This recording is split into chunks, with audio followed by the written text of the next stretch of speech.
ចង្ហាន់សាច់ខ្លះមានចង្ហាន់ត្រីនេះអ្នកខ្លះគេមានចង្ហាន់សាច់អ្នកខ្លះគេមានចង្ហាន់ត្រីផងយើងបងប្អូនប្រុសស្រី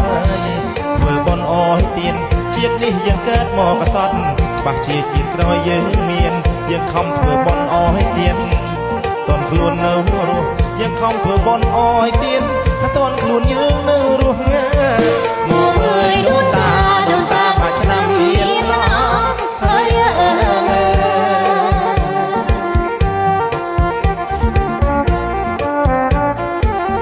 ថាអូសម័យសពថ្ងៃគេហៅសម័យផាត់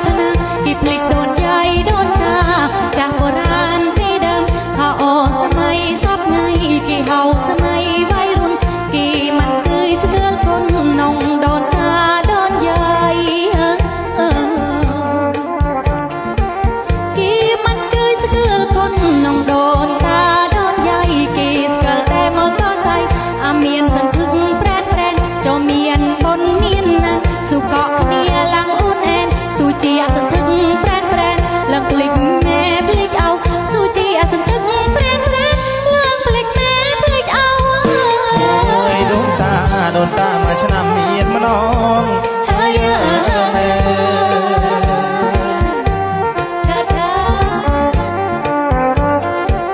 ដាច់បន្ទូជាបិណ្ឌធំ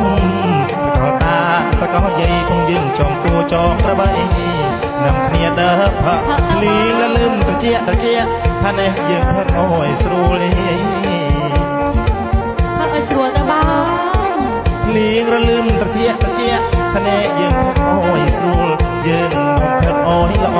កុំបីបញ្ច្រកអោយដួលថាយើងផឹកអោយស្រួលជុំតាជុំយាយថាណែក្រមុំនាងស្រី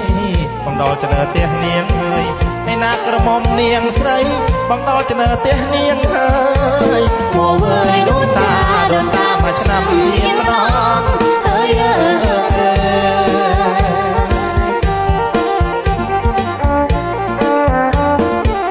មកដល់ផ្ទះអូនហើយអញ្ជើញបងឡើងមកកន្លង